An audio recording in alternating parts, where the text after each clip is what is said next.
Halo semua, selamat datang di channel kami, Jurnal Harian bersama saya Atika Walo. Bagi Anda yang menyukai pembahasan tentang kasus-kasus kriminal, kami sengaja membangun channel ini untuk Anda. Jangan lupa untuk mendukung channel kami dengan cara subscribe, like, komen, dan share ke media sosial yang Anda punya.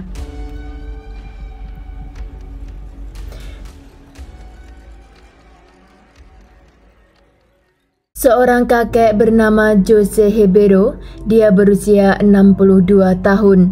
Dia telah didiagnosis terkena kanker lidah 10 bulan yang lalu.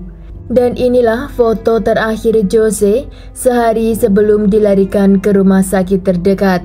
Jose terlihat sedang duduk di depan rumahnya sambil memegang kertas setelah dia membeli nomor di loteri.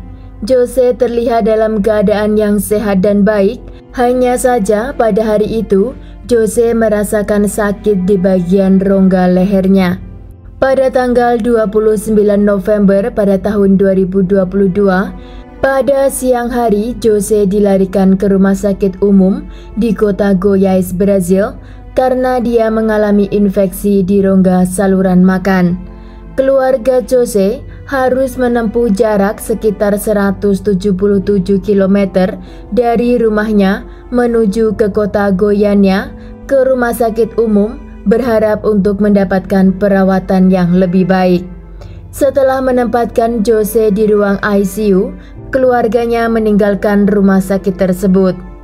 Setelah masuk ke ruang ICU dan menjalani perawatan, malam harinya Jose dinyatakan meninggal oleh dokter.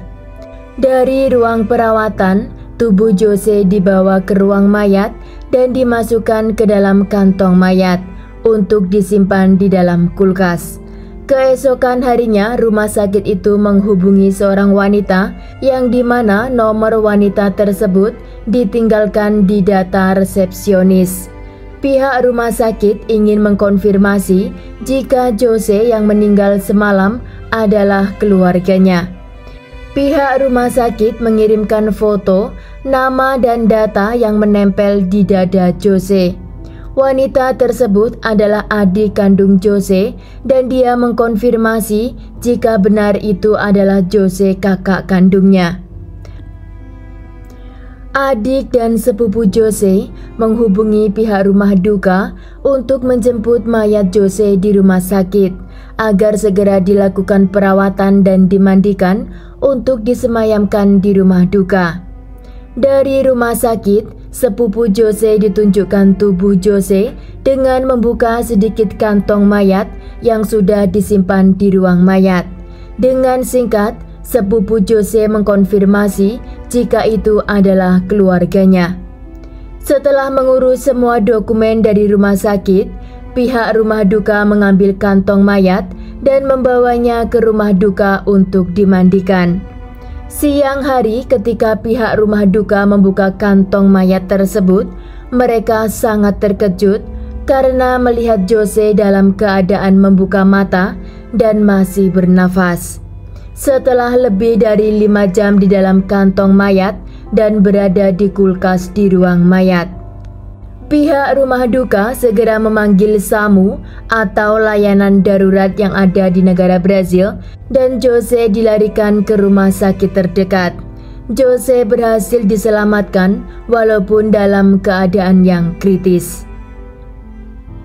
Jose sekali lagi dimasukkan ke ruang ICU, di mana menurut dokter, Jose mengalami luka memar di kedua tangannya yang diduga karena dia berusaha keluar dari kantong mayat dan mencari bantuan dari dalam kulkas di ruang mayat.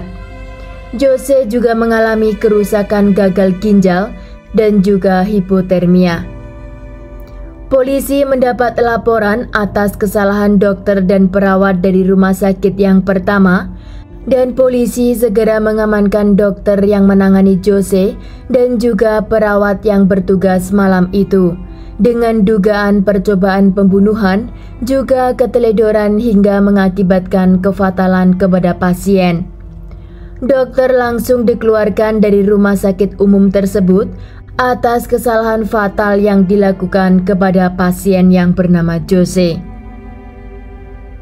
Setelah dirawat di ruang ICU selama kurang lebih 48 jam, Jose dinyatakan meninggal di rumah sakit kedua karena ginjal yang sudah tidak berfungsi dan juga akibat hipotermia.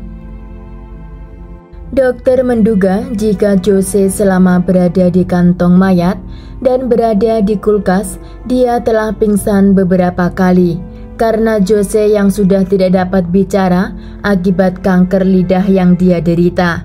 Luka memar hingga melepuh di bagian kedua tangannya diduga akibat dia memukulkan sekuat tenaga ketika dia tersadar dan sudah berada di dalam kulkas penyimpanan mayat.